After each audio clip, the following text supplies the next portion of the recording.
Absolutely. Hi, everyone. I'm Logan Johnson. I am the engagement specialist on the Youth Exchange and Youth Protection team here at Rotary International in Evanston. And unlike many of my colleagues, I actually live in Evanston and not in Chicago or the surrounding suburbs.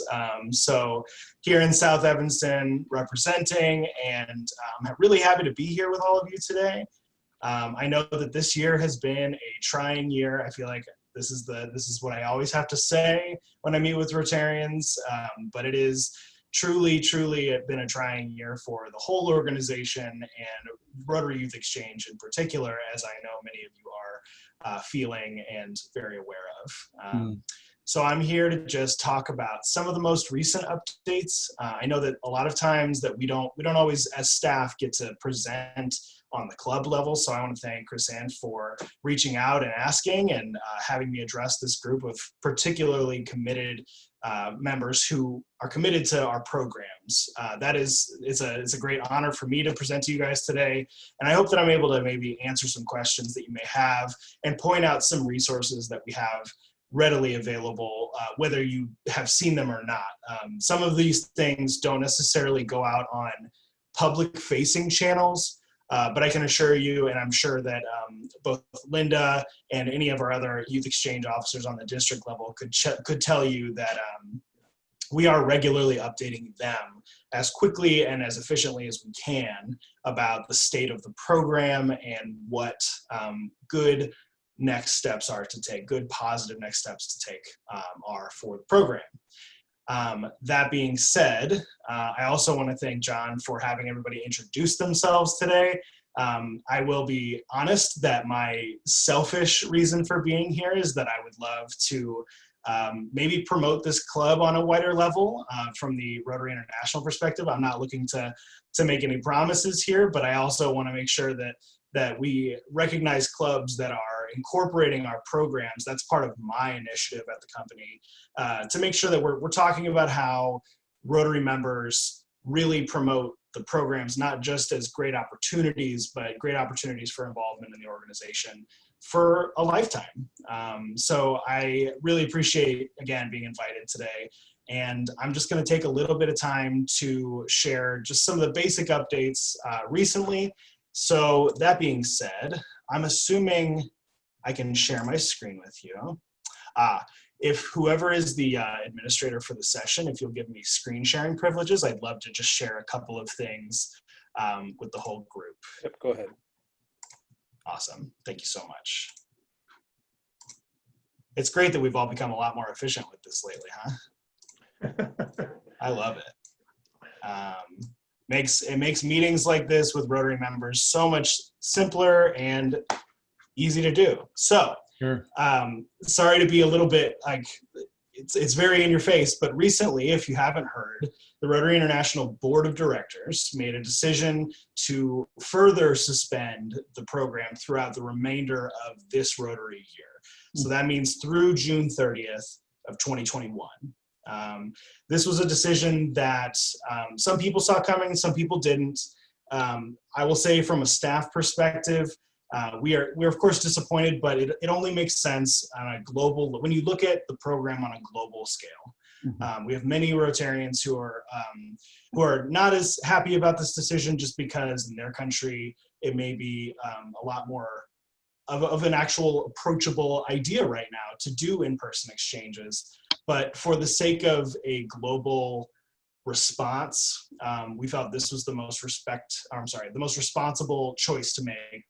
And I say we, not as staff, we don't make this decision. This is the board of directors. So the senior leadership of the organization, who is made up entirely of volunteers like yourselves, made this decision, and we have to respect that. And we have some plans in place to help guide Rotary members in what would be the next step for you. But let's talk through the board decision before we move on to that. So I'm going to click through. So as I said, the board, and I'll kind of read on the screen here a little bit. I won't bore you too much, but the board have continually monitored the health and safety impacts of COVID-19, specifically as it relates to travel by staff, volunteers, senior leaders, grant-funded activities, and scholars, and Rotary Youth Exchange students. Several other decisions were made in October and November to suspend or significantly limit staff, volunteers, Rotary-funded travel, and convert traditional in-person meetings and trainings to a virtual setting, including the upcoming International Assembly that was supposed to take place in Orlando, Florida, for all of our district governors-elect to do, and now that it will be all virtual. So effectively, just to have a cohesive and coordinated response across the organization, that's why this suspension sort of makes a little more sense, I hope, because it's not just Rotary Youth Exchange that's impacted by this.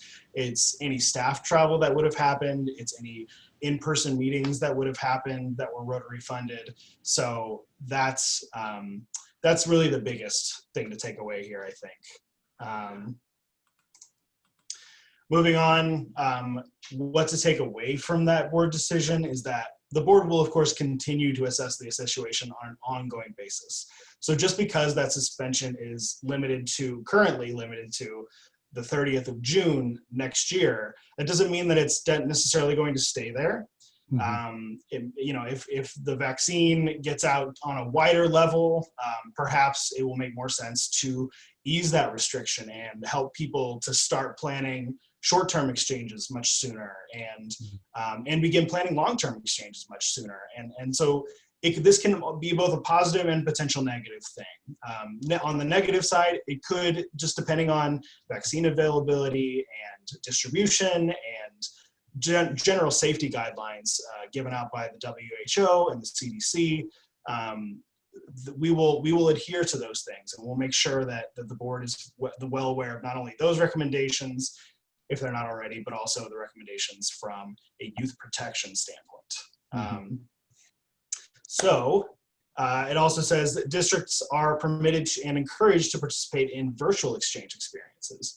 So if there are any members here today, which I know Linda is here, so it's good to see you, Linda, who are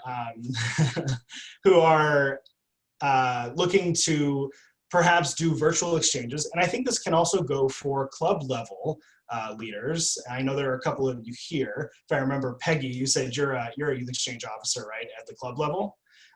So if you're interested in learning more about virtual exchanges, we are going to have a webinar in late January on the 22nd.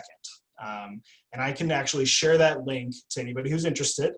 But primarily we are gearing this toward district level leaders, and then we will have a recording of it as well to share more widely. But we want to make sure we take questions from our district leaders so that they are able to fully assess what a virtual experience will look like for their students. It will be similar to how you approach, but in short, it'll be similar to how you approach in-person exchanges, which is you coordinate the student's experience and you make sure that you work with education professionals in your local area to ensure that any students who are doing some sort of virtual experience, which tends to be shorter as well, you make sure that that educational component is taken care of on the local level for what makes sense for your district. So in short, just like long-term and short-term in-person exchanges, virtual exchanges are going to look different everywhere. Everybody's going to have a different style of program, different style of learning, but we are going to have some general guidelines to follow, some best practices for how to approach some of these things. We're also going to have a virtual teaching and learning expert with us, and her name is Heather Carroll. I'm trying to remember where she works right now, and I cannot quite remember. So I will get back to you on that. And like I said, I can provide a link to sign up for the webinar in January as well for people who are interested. So moving on, let me go to some other things that we are providing support on from a staff perspective, and some resources that were made available either earlier this year or will be made available soon. So existing engagement options include our standard programs, right? We have NGSE listed here. Obviously, that is also on a virtual level. but also because you're not dealing with youth in NGSE necessarily. Those are adults, and you can make decisions with other adults on how you approach that. The same goes for, but not quite the same goes for RILA and Interact. We're also recommending that many of those engagements be taken virtual, which many already have. I would say probably the majority have already taken to virtual meetings. I think there have been some examples of some virtual RILAs, but I need to talk to another one of my colleagues about that, to be honest. But you can still engage youth in those things as an alternative. To bolster your program, we have both a new and updated youth protection guide, which is a PDF, but also a youth protection course on the Learning Center at Rotary. And I would highly recommend that anybody working in youth programs through Rotary take that course. It is highly educational. It took a lot of time and effort on our end, so I would really appreciate if you haven't taken a look at that yet, or if you have, feel free to share your thoughts on that later. But it's a really great course. It's got a preamble from President Holger in it that we filmed at the office. So we're very proud of it, and I think it'll be really, insightful if you haven't, I mean, I'm sure all of you have thought about youth protection things in the past, but if you haven't done a lot of training yourself, or you know people who are interested in getting involved in the program, it's a great way right now to get people trained up for when in-person exchanges especially are more prevalent again. We also have, as a COVID was a catalyst of many things this year, but specifically, it kind of prodded us to get a sample crisis management plan put together. And so this is another opportunity for you to do some planning behind the scenes this year while regular in-person exchange activities aren't happening. And this plan, it not only gives you sort of the basics of making a plan, but it also has a sample plan in there for you to work from. And if you don't have a crisis management plan put in place, it essentially, and we also have a webinar recording on it, so if you'd like to see that, where we kind of walk you through the resource, at least the beginning parts of it a little bit, let me know if you are interested. I can also share that link after we're done today with this meeting. I'll probably share it with Chris Ann, to be honest, and she can distribute as needed. So that being said, one of our biggest things that we're trying to promote this year is really bolstering your program, like it says here on the screen.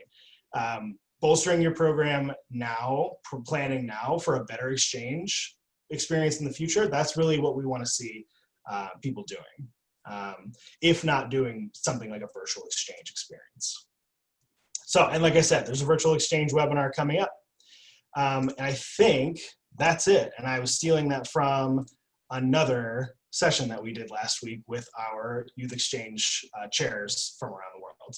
Linda, I don't know if you were there for that, but we have a recording of that if you would like to see it. So, and in fact, you should have gotten an email about it. So Linda probably hears from me / our other members much more frequently than many Rotarians do. So that's what I had to say about our current plans and what you can do. The other thing I want to do is take questions. If you guys have questions, I'll answer them to the best of my ability. And if I don't have a good answer for you, you can always email youthexchange@rotary.org. It is not just a throwaway email. If any of you have emailed there before, I'm certain that you know it gets responded to quickly. There is somebody looking at it almost 24/7, excuse me, barring some of the weekend usually, but for the most part, it is being checked and you'll be responded to accordingly. And especially if you have questions around this. So, there is one other thing I wanted to share, and I'm gonna pull up my screen again. For a little good news, if you haven't seen this, I worked very hard on this with our Rotary magazine staff here at Rotary International. This was kind of a reflection on the program. We were working on it before COVID-19 occurred. So we started working on this probably around this time last year, and it came out in the September Rotary magazine. And so there is, of course, some caveats in it about, the current state of the program due to COVID-19. And I'm sorry if you can't see it very well, I'll zoom in a little bit. but it's a great collection of stories that include just some really awesome, alumni and some host families in there. So if you haven't seen that yet, let me grab the link here really quick. I will throw it in our chat so that you are able to see it. If I can find out where to put oh, there we go. The chat is over here, and I'm gonna send it to everyone. There is the link for everyone. So feel free to take a look. It's, like I said, I'm very proud of it. There's a lot of stories to read. So take your time with it and really take a look. But we're pretty proud of it. And I think it's a really great, just positive message about the program. And also there's some questions, there's a Q&A session in there with board member Tony Black from Scotland about the board decision that was made back in April to suspend the program through January, but then that of course got extended recently. So there's also a little bit of brief history on the program and when it became an official program at Rotary International. That's in 1975. It became a Rotary International program. Many local programs were happening prior to that. So yeah, and some really brief statistics. So that is that. And now I am willing to take some questions. So if you have some questions, please go ahead and pipe up, I would say at this point, unless John, you want to approach it any other way. Yeah, usually what we do is if you have a question, if you can either send me a direct chat or take yourself off of mute or wave at me or something. And I'd just like to thank you for, okay, I see two people wave. I'd like to thank you for the presentation, Logan. I'll get questions started. I just had one of what a virtual exchange looks like. There's a kid from whatever, one of our districts who wants to do a virtual exchange with someone in a traditionally, the youth exchange country. Is it kind of a Zoom-based pen pal? Are there structured programs? How is the district involved? How are the clubs involved? If you can just maybe talk a little bit more specifically about what that looks like, I'd be interested. So at this point, I will say that is to be determined during the webinar, and that's really when we're going to share a lot more. Okay. And I say that because I'm still learning about virtual exchanges, to be quite honest with you. There are a number of different examples that we have that we've been reviewing at this point.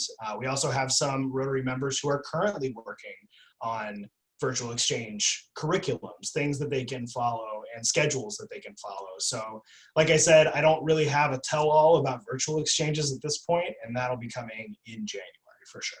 Yeah, very good. And did you say you had the link for that as well, or the invite or something? I do. Let me grab that really quick. I have it pulled up right here. Great, sounds good. Linda Mulhern, I think I saw your hand jet up very cool. Well, I just want to make a couple of things that I'm hoping will be successful. I'm also involved with RILA, and this year we normally hold it in April, so obviously this past year we couldn't do it. Mm-hmm. And what's great with RILA is I kind of tell them after 4 days, if you can survive 4 days at RILA, you can survive a year as a youth exchange student. The only caveat is you learn a language. Mm-hmm. We're not quite sure what's going to happen this year. It may have to wait another year. Yeah. But I think what my daughter and I did, St. Paul, we have exchange students go out, and this year we had 4 people apply. And so obviously I couldn't meet with them one-on-one. My daughter thankfully has a Zoom account. And what we did is we set up a Zoom call where my daughter, myself, the applicant, and their parents could meet with all of us. Then my daughter and the student went off in one room, and I talked with the parents in another room. And the idea was to give them an idea of what to expect with the program, if everything being non-pandemic. And I think all of us are looking at that, but I think also educating them about the program, because of the 4 kids that applied, 3 of them really did not know the Rotary program or did not know about it. And I think from the standpoint, I think they're all viable candidates, for outbound, but it was making that contact and letting them know versus we normally hold interviews in December. And I think that's going to be done virtually. And I think it was just giving them a little bit of that one-on-one time to ask questions. What do you see? What do you expect? And I think, and again, I haven't seen anything that shows that they're withdrawing or anything at this point, and they're looking forward to it. So I mean, that's great. that. And I think that really shows how, this certain parts of Youth Exchange and the different aspects can move online. I hadn't personally really thought about interviews being done online or via Zoom, but I talked to Emma already, so she's putting something together if she wants to. That's great. Use it, I just want to. Did you have a question for Logan, or was yours more kind of a generalized comment? My question, I guess, with RYLA, and you're somewhat involved with that. Doing a virtual RYLA, I do know in New Zealand they did one successfully this past year because we saw something come out of Oceania. Australia did do an actual RYLA, and again, they're somewhat related.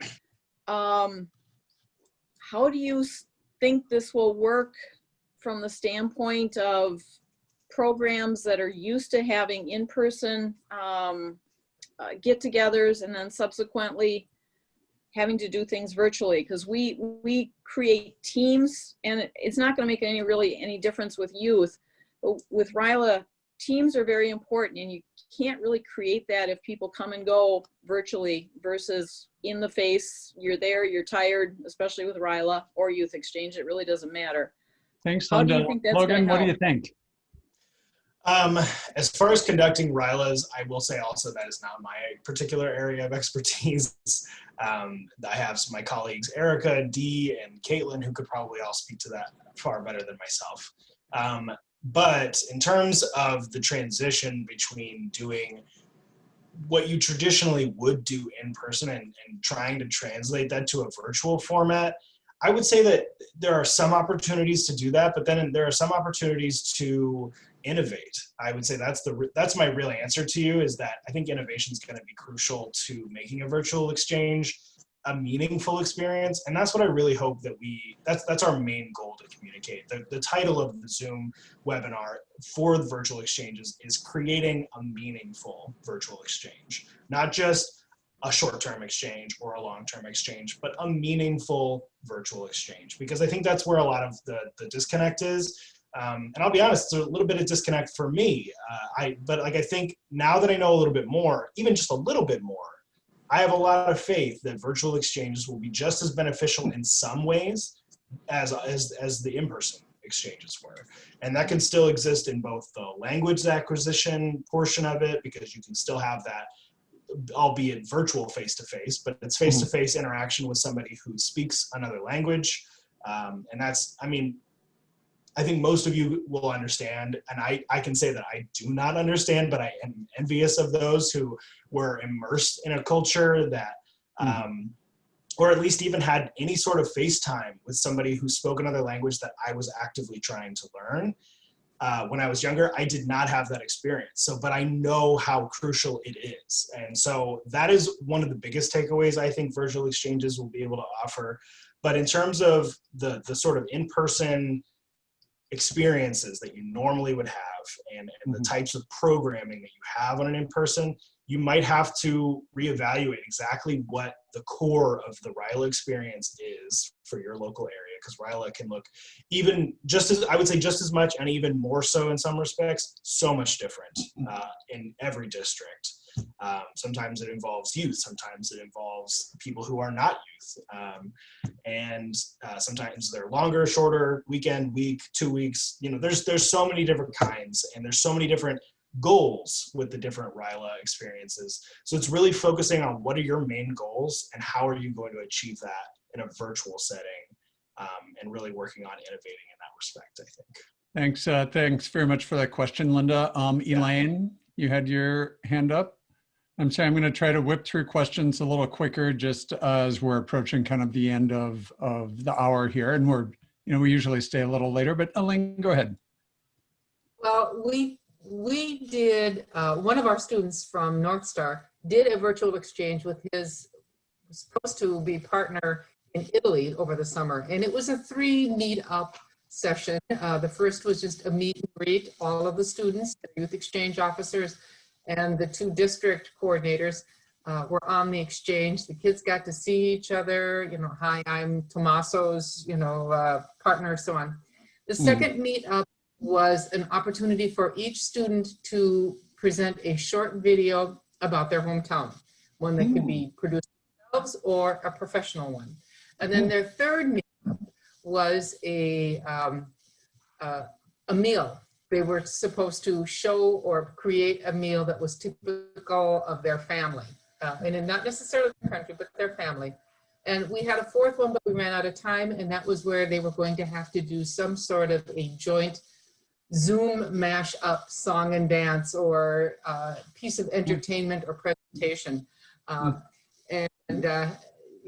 You know, it's possible. It's and I think we learned a lot in the process. And as I say, we had only 1 student that did it, but I feel confident that we could expand it. Yeah, that sounds great. Thank you so much. Yeah, if I can respond to Elaine really quick. Elaine, I think that is one of the biggest things that we will definitely try to promote during that webinar is the idea that the students have to be involved. There has to be some expectation of them in a virtual experience.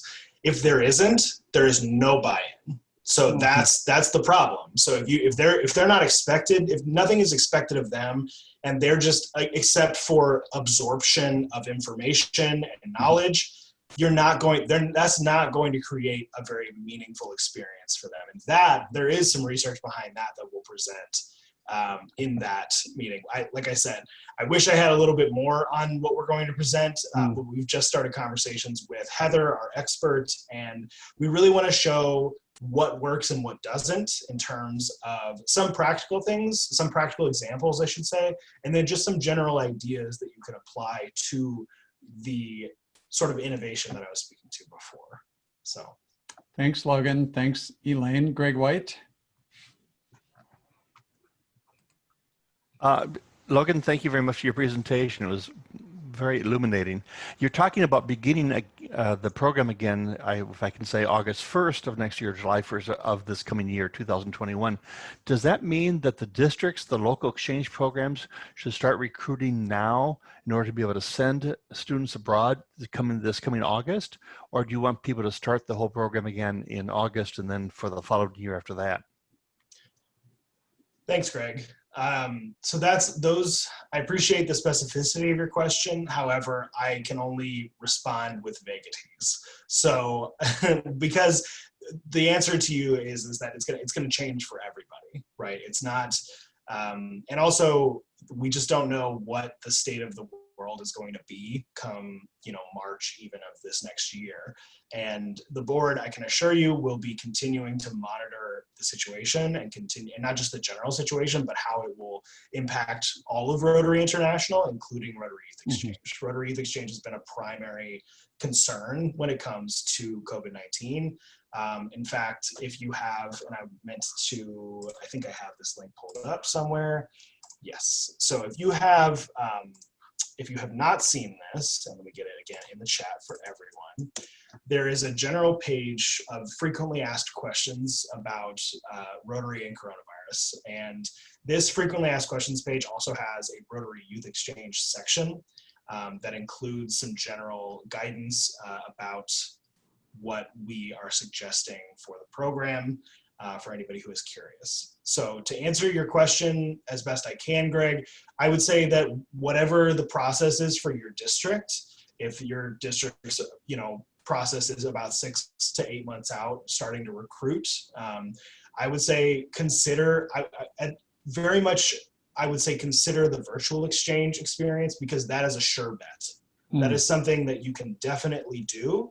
And what we've also been recommending to certain folks who maybe believe a little less in the virtual exchange experience, and again, I hope in January we can change some of those minds, but what can also be really great about the virtual exchange experience is that it can be an opportunity to tee up, to use an Americanism. I'm sorry if it's not, it's a golf thing too. You can really tee up students for the in-person experience if they're still going to be of age when in-person exchanges can happen. Yeah, for sure. I had that thought that, the virtual may be a really nice introduction when we move back to in-person, just to get, the outbound and the host families. There's always this, you reach out, but just maybe a more structured approach as to how to connect the families with the students ahead of time. There could be some great growth. Absolutely. And I mean, a relationship that they could start in a virtual setting could be so much more enhanced for that in-person experience. They may, depending on how it can work out, and I know that it works differently in every district, but, let's say in an ideal experience, in an ideal situation, you have a student from the US here, obviously, do a virtual exchange experience with a family or with a district in Sweden, and then they go and experience Sweden for themselves and meet some of those same people that they met in their virtual exchange experience on their in-person exchange. And I know that's not going to apply to every student. Some students will age out of the program by the time they're maybe able to do in-person exchanges, but still, those virtual exchange experiences, creating meaningful virtual exchange experiences, will still be effective for them, and hopefully they can pursue something if they age out. But regardless, I think that could be a great selling point for virtual exchanges for everyone, is that they can be these great preparatory experiences for an in-person exchange. Thanks, Logan. Thanks for your question, Greg. Chris Ann, you had a question? Logan, thanks tons for being here. I've got a question, maybe more big picture in terms of, it's so important for us to be able to make exchanges and meet people from around the world and feel confident in what they can offer us. And usually in February or March, we've got the NIAN conference, then there's the international conference in Taiwan. Are you aware of virtual meetings that are going to happen with those? Would we all be welcome? Can we sign up for those just to meet people from around the world and see what they've got planned, let's say for the next year? Sure. So just to clarify your question, you're wondering if there are any sort of publicly within the organization open opportunities to meet with Rotary members from around the world. Basically, yeah. Okay. That's a really good question, Chrisanne, and I could probably learn a little bit more outside of regular maybe district and zone level institutes that happen. I'm not really sure of anything before the international convention is supposed to take place, which regardless at this point will likely be a hybrid event at the very least, where there will be a lot of content available online. And of course there are options being considered in general for that event. And if for those who, and I didn't really do an amazing job telling you exactly what I do on the team here at Rotary International. So my job, and I'll just go back to that really briefly here. I not only work on promotions for Rotary Youth Exchange and engagement with alumni of the program, but I also help plan the Youth Exchange Officers Preconvention at the International Convention every year. I've been doing so since the Hamburg Convention, which was great. I was so excited to go to Hawaii, and then we did the virtual post-convention. So, but anyway, so I'm still excited for this year. And so to answer your question though, Chrisanne, I think I would have to check with some of my colleagues who are maybe involved in some of those more regional group meetings, but I think the International Convention will still be your best bet for that, because there will be virtual options no matter what for that. Thanks, Chrisanne. Thanks, Logan. Both Emma and Elaine have commented in that NIAN will be virtual this year, February 18th through the 20th. If one of you happen to have a link, or if you could try to find one that you could post in the chat for others where the website is, I'd appreciate that. Let's see here. Sherry, you had a question? Yeah, I just have a quick question, Logan. Is RI keeping track of which countries are going to still be involved with Youth Exchange in person for next year and which ones aren't? That's a good question. So every year, if you've been involved at the district level before, you are likely aware of this. but every year our team does a survey for all of the district youth exchange chairs to fill out about the previous year and their district's involvement in the program. So that's how we primarily track that kind of information. So yes, we will still be tracking this year via that survey again. It will look a lot different this next year just because of the lack of in-person exchanges. And the 2019-20 report on that survey will be out early next year. So either January or February. So what about 2021 is what 2021, I'm looking at. So we do in terms of how many were in person and how many were virtual. How many countries are going to open their doors for exchanges in 2021? Oh, that's a good question. So that's going to be entirely up to the districts. That's not it'll be, and so sorry, let me start from the beginning and I'll make sure that I'm being as correct as I can be here. Mhm. So it is based on the Rotary International Board of Directors decision, number one. So if that decision is still set at June 30th and they're still allowed to start in 2021-22, then it will be up to the district level to support their in-person programs again. So it is not something that we track. That is something that districts are meant to talk to their connections, those districts that they already do exchanges with, and find out for themselves. Okay, is Sweden doing it? Is Australia doing it? Is Nigeria doing outbounds? Things like that. So does that answer your question to some extent? Yeah. It'll require a lot of feet on the ground in terms of asking who is doing exchanges, if they are at all. Yeah, so it sounds like there's no. Oh, go ahead, Sher. And we have correspondents that reach out and ask and stuff, but I was just wondering if RI was going to try to reach out. So your decision isn't going to be to June 30th? The board decision was through June 30th of 2020, at the end of the Rotary year. So go ahead. Go ahead, John. Oh, I just had a follow-up that sort of is a segue, similar, but there's a question from Roy through the chat. Will host families be required to have been vaccinated? His club is asking him to ask. So I think it's a really interesting question. Will there be an RI, or is RI considering, if vaccinated this, if not vaccinated that? Do countries have a decision in that? Is it local club decision? What's the discussion been like at RI all around vaccinations? Especially when some countries will get them immediately and others are, we're hearing in the news where the less wealthy countries may really lag in getting the vaccinations out.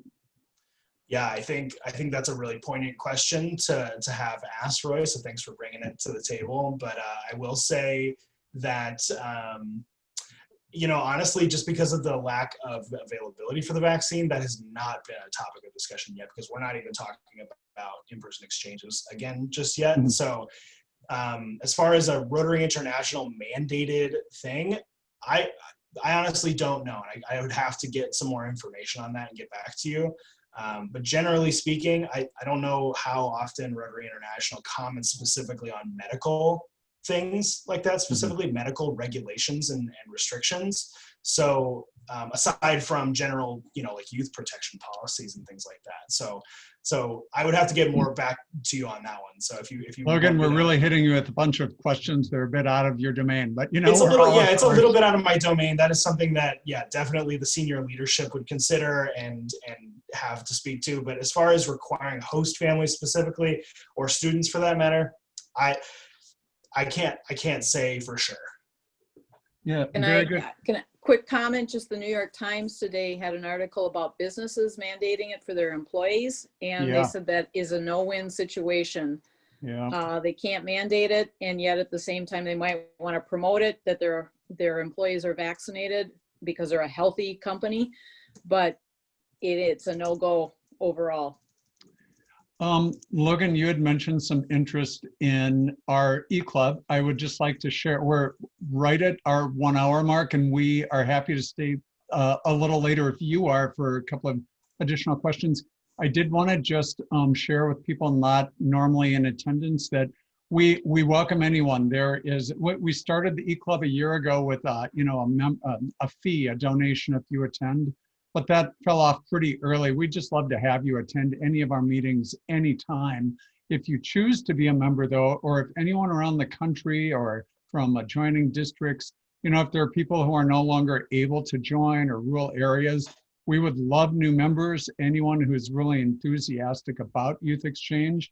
We've really tried to keep our dues at the rock bottom to cover district and RI fees, so $270 a year. And I just say very flexible payment terms are available depending on your situation. We'd much rather have you here and figure out how to make that work for you. And then the other thing is if you're a member of a traditional Rotary Club in person, or even if it's hybrid at this point, we do have this supporting e-club friend program, $100 a year. You're supporting a new Rotary Club. We're still teeny tiny, trying to make a difference out in the world and get our feet on the ground. And certainly appreciate that. You can either email us, or we have this tinyurl.com/eclub donation, and you can do it there with our thanks, and come by for unlimited makeup certificates, all you want.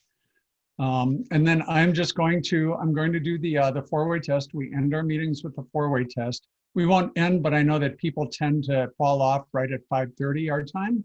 So if we can all take ourselves off of mute, and then we will read the four-way test together. The Rotary four-way test of the things we think, say, and do. Is Is the it fair? Is Is it it fair to all concerned? Will it Will friendships will be beneficial to all concerned? concerned. And while we are all off of mute, I would just like to invite everyone to give Logan a really nice round of applause for his time here today. And holding our difficult questions like, what's the Rotary president having for dinner tonight? Don't you know? Let's see, Kathy, thanks for joining us today. Any other questions? Just pipe right in. Yeah, happy to take them. To the best of my ability, as you've seen. Guys, this is Bob Taylor in Nebraska. First of all, you all know the space bar gets you off mute without having to futz around with your. So, on a question and answer session, this is pretty good. When you're doing something like Logan, you want to be off mute on the screen, but hit your space bar and you can join in. Can I ask someone in the of the DG string to get any further information cascaded down to all of us, all of we DGs that are on the line? Bob, I will. Ed, would you? As Chris and John get it to me, I'll get it out to the DG cohort. So. Okay, good. We have also in Nebraska here been concerned about RILA. We dealt with our Nebraska Department of Health, who coordinates with the Nebraska Medical Center, and they've given us clearance for July for a RILA camp in person. So that might be consideration for you all to think about if you have the same process within your states, because that's given us a little clarity for the time being. Whether the COVID has other plans, that's still to be seen. If I could ask a question to Blake Carlson, since he's at University of Minnesota. I can't hear. Is someone speaking? Bob McLean here. Barely. Real quiet, Bob. Yep. Someone from okay. Is that any better? A little better, yep. Okay, thank you. Yeah, I'm in my car, and so I've been quiet the whole time. But there we go. Hey, Bob, go ahead. Thank you. So just for Blake, University of Minnesota Crookston is the host for our RILA. Have you gotten any sense of what they're saying?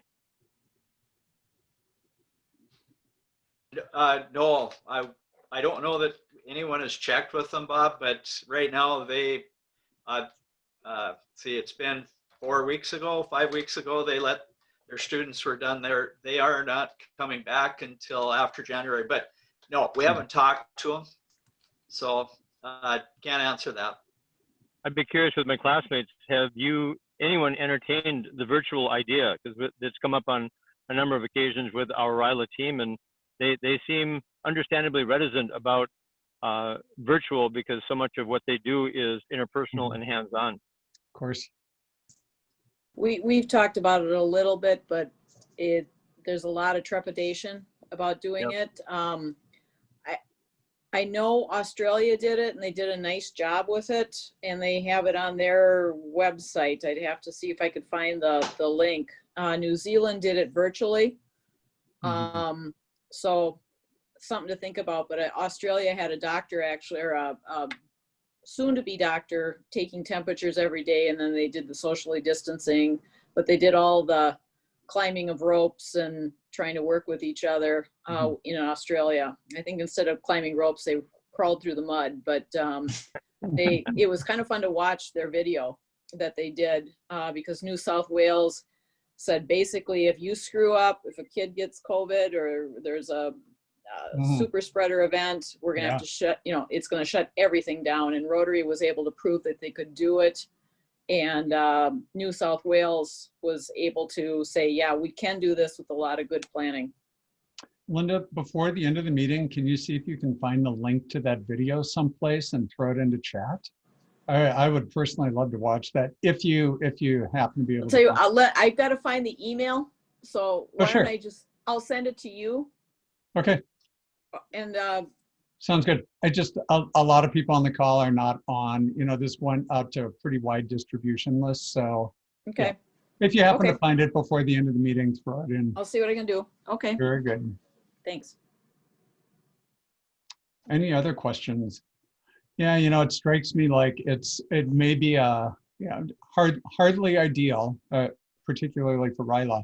Hardly ideal, but maybe better than nothing. I mean, that might just be the theme of the spring here, and maybe longer, depending on, here in the state of Minnesota, some of our restrictions were just extended, announcements of things to fall off. But, you never know what's going to happen. I think we're all waiting with bated breath, right?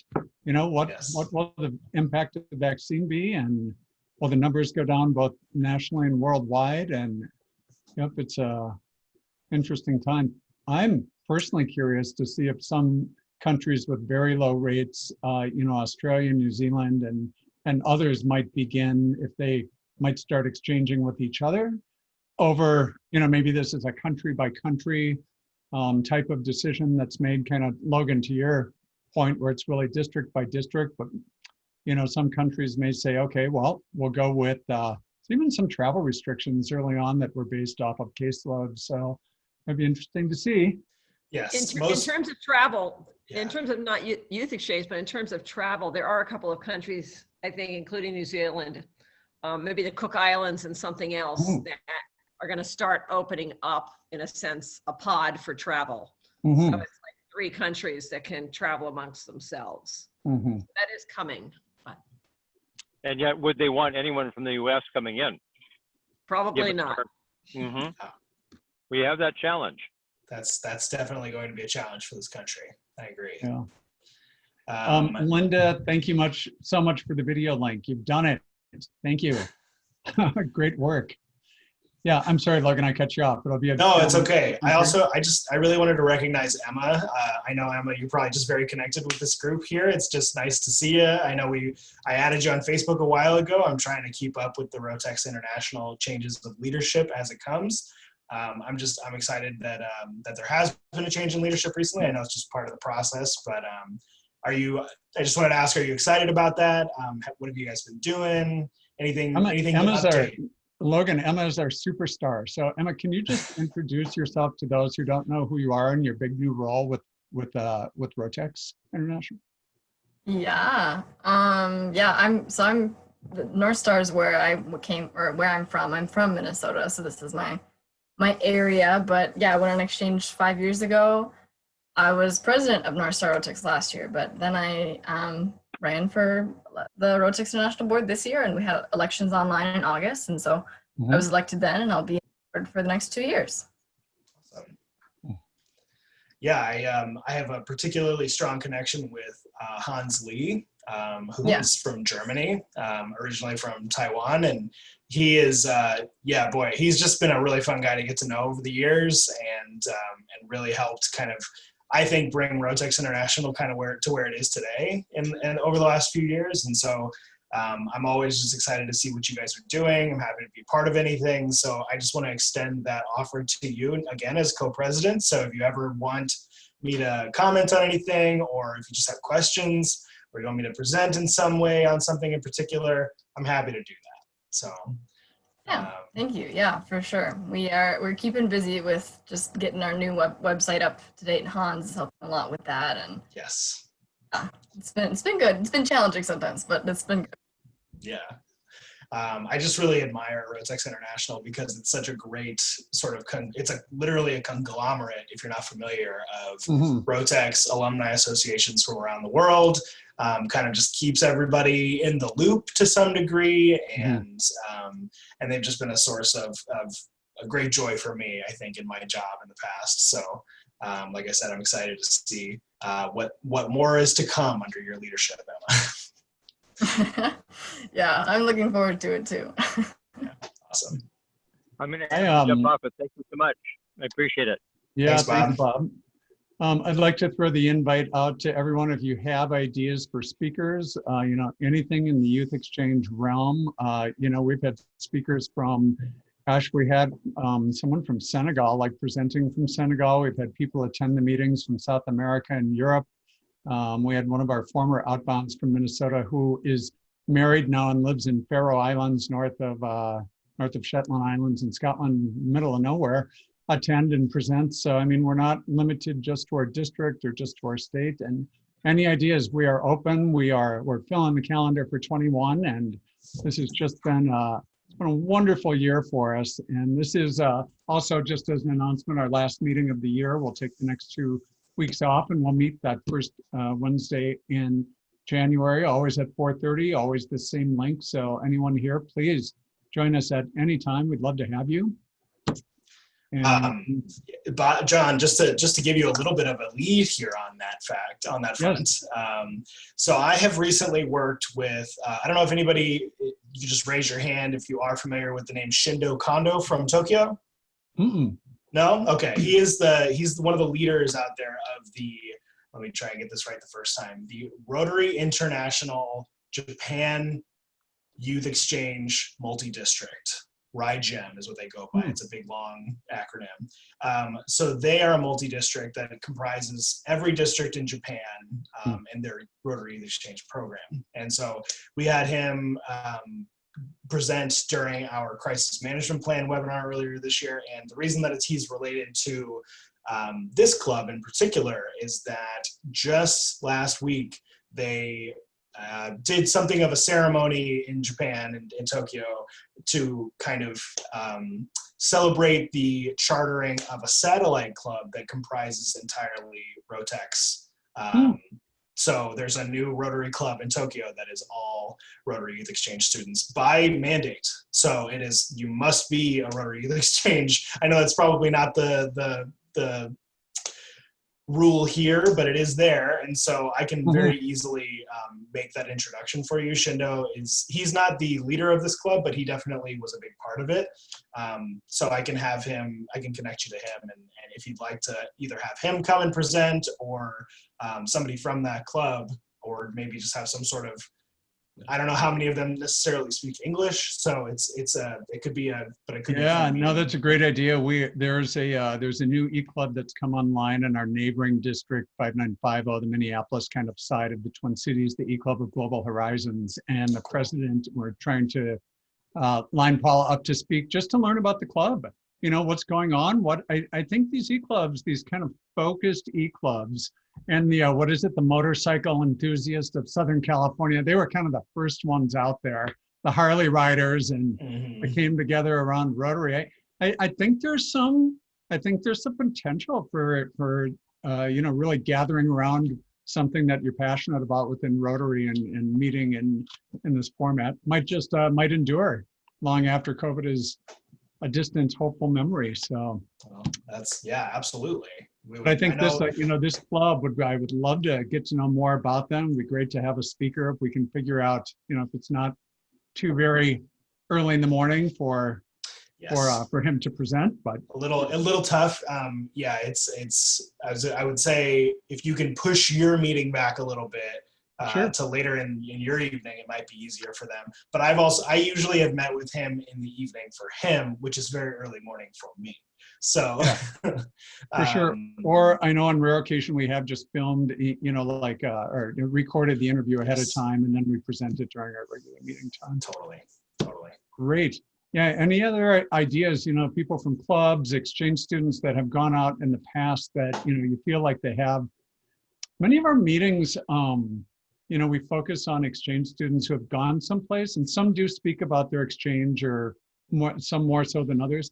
But others really present about what they're doing in their life today, kind of like how has Rotary impacted the life of young people, 10, 15, 20, 30 years later, and they've been just really interesting presentations. In fact, I just pulled their website up here and wanted to draw people's attention to this e-club meeting drop down. These are all of our meetings going back the whole year. They're all recorded. Shout out to Kirk Anderson for getting these posted each and every week in a very timely manner. So come check these out, and would sure enjoy having everyone here at another meeting sometime. Any final questions? Great to see everyone. Great meeting. Happy holidays to everyone. Have a great rest of the year. Please stay safe. Thanks for having me again, everyone. Yeah. Thanks so much. See everyone. Thanks, Well, Logan. everybody. Bye-bye. Bye-bye. Thanks, Logan. Bye-bye. Is there a chance that you can do you can copy the clipboard over here or the chat room? You know what? You can go into your chat and copy it yourself. Yep. If you click into it, I just did it. If you click chat, click into it, and then do a Control-A that highlights it all. Or just do a save. Oh yeah, you can do a save as well. There's a There you link go. there. Bob, I was going to kind of go through that, maybe make a PDF with some of the links and explain what they were. And That'd be send it out great. to the cohort. Yeah. So. Appreciate you doing that, Ed. Love that. Thank you. And then if one of you can send me the link once you get this recording up and running. Sure. We should have that up later tonight, and I'm happy to send that over to you, Ed. Appreciate it. Thank you. Yeah, you bet. It'll probably be tomorrow, but yeah. I'll get no rush, Kurt. I know how that goes. Sounds good. Hey, Kirk, why don't we kill Facebook? Yep, I did. Okay, very good. And then if you want to make me, if you need to jump off, you can make me later, and anyone who wants to hang on and chit chat for a bit, we can do that. Okay, I'll end the recording too then.